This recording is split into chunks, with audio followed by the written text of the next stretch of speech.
would you like to start the year with less to worry about by actually having less? When I couldn't put the Christmas presents away, I knew something was wrong.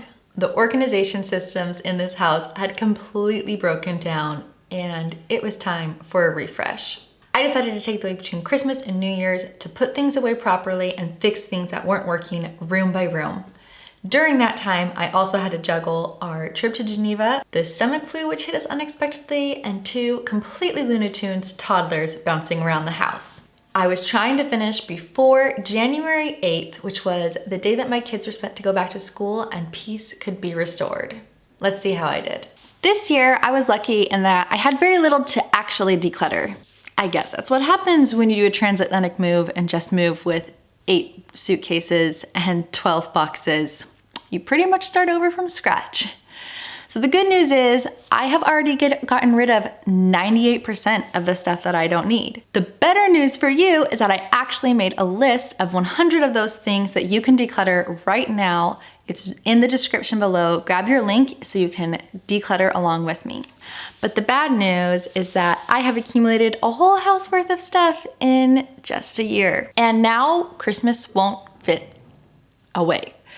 So I've got some work to do. I think this is because when we first moved in, I had so little that I was able to just kind of put things wherever. And it hasn't really been a problem as I've slowly accumulated things over the year. But Christmas was that tipping point where the temporary systems I set in place just aren't working for me anymore. And it's a great time to go in and reevaluate what actually is going on here, what needs to change. So this is where I met my demise. This cabinet behind me is where we were keeping our game boards, and everything fit initially, plenty of space. And then we got a couple more and things were still fitting, and a couple more and things were still fitting, and a couple more and things were getting tight. And then we got 2 more at Christmas, and they're not fitting anymore, guys. But if I move them out of here, then I can move them into another cabinet. But then if I move the stuff out of that cabinet, I need to move the books out of that cabinet, and then I could put them on the bookcase. But if I put them on the bookcase and I'm styling over there, I should really style the china cabinet as well and reorganize that. But if we're talking organization, the kitchen really actually has a couple of pain points, as does the hall closet. And you can see how this just became a downward spiral. It was the you remember that book, If You Give a Mouse a Cookie? It was the if you give a mouse a cookie, but if you give a Megan a mess. And I fell for it. So this is your cue to pop in your headphones, grab that list that I mentioned already, was linked in the description below, and start decluttering along with me while I share 5 of my favorite tips for decluttering.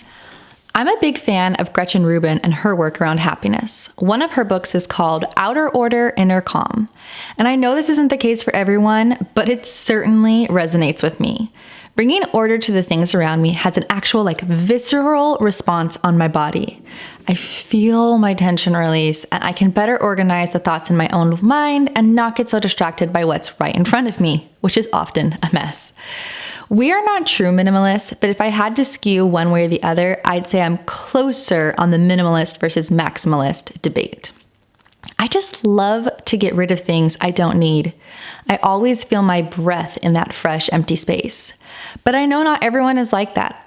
My mother-in-law moved recently, and I was helping her declutter and stage her house to sell it. And when we moved something and we're proud of it, yeah, look at all that space, she just looked at us okay, but what do we put there now? She simply couldn't imagine not filling her space with all of the things that she loved, whereas I feel better loving less things and having more space. There's no right way. I'm curious, which way are you? Do you like decluttering? Is it hard for you? Easy? Do you prefer to have all your things, see all your things, or do you prefer to have a little bit more breathing room like me? For me, space itself has value. It gives me the peace I need to focus, to be calm, and to show up as the parent I want to be. When I have too much stuff in my space, I feel more stress, and I do take that stress out on those people who interact with me, whether or not I intend to. I try to pass this same value on to my children. They both have daily chores that are part of their responsibility as members in the family, or teammates as we usually talk about with them. We're all part of the team, so we all have jobs to do. The labor of keeping a home is never just my job, even though I'm a stay-at-home parent. And it's not just shared between me and my husband either, but it's a whole team effort between all of us who live in this home. Okay, so once I finally stopped trading things into new places, I was left with a load to bring down to the Kev. The Cav, or cave, is like a basement storage unit. I've heard some are very unfinished with dirt floors, and they're traditionally used for wine storage. Ours doesn't have any wine, but it does have extra food, suitcases, and seasonal items, and it's finished pretty nicely. I knew I needed some more storage boxes to load things into, and while most of my seasonal decor takes up a single box each, Christmas cannot contain itself. So here's my first tip for you. Instead of labeling what specifically is in each box, I just number the boxes. Then I make a note in my phone of what is in each numbered box. This ensures that if I'm looking for a specific item, I can find it directly without searching through a bunch of boxes. I can also reorganize the boxes as I add or change my decor each year without needing to relabel them. I just edit the note in my phone. Another great task to take on as you're decluttering is simple problem solving. Clutter attracts clutter, so if things look messy, they'll feel messy and they'll become messier. For instance, this umbrella falls over about 1,000,000 times a day, so I got a simple hook to hang it on. We also never use this ball thrower thing for our dog because it's up on a shelf that's too high for us to see, out of sight, out of mind. It doesn't fit well on the hook, so I made a loop string for us to thread through the end here. Voila! It's not decluttering in the sense of getting rid of things, but it is removing a visual mess and decluttering a daily problem. Speaking of make it work solutions, I got this gorgeous velvet bow for myself for Christmas because bows are in and... Not like a regular mom, I'm a cool mom. Right, Regina? Please stop talking. Okay. I didn't want to just toss it in with the rest of my hair stuff and have it get folded or damaged, so I just took a bit of leftover Christmas ribbon and some scrapbooking glue dots and stuck it on the inside of my cabinet. It doesn't have to be fancy, guys, it just has to work for you.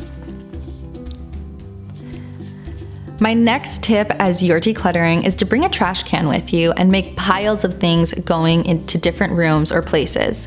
This allows you to keep focused and finish one whole space before moving on to the next, meaning you won't have lots of little half-finished projects all over the place. But to be honest, for some people, having organized cabinets behind closed doors does nothing for them, and I get that. I was watching a recent video by Ali Abdal and he was talking about linking productivity with joy. That gave me all the permission I needed to also restyle my china cabinet as part of this decluttering. It's something I use every day, and even though I try to put things back in the same spot, things shift around and it just wasn't looking as neat and tidy anymore. A quick reshuffle and wipe down brought everything looking good as new, and I was surprised that I actually did find some things that needed to be decluttered, especially since I'm in there every day. So, there you go. 5 tips to help you get your decluttering game face on and hopefully get you in the mood to simplify for 2024. Whether you are a minimalist or a maximalist, you deserve a home that you love that is actually going to work for and serve you. I hope this video gave you a little inspiration, but if you're looking for a little bit more, don't forget about my list of 100 things you can declutter right now, linked in the description box below. And while you're down there, go ahead and leave me a comment. I want to hear what you're decluttering in 2024. I will see you in the next one. Until then, take care of yourself. Bye.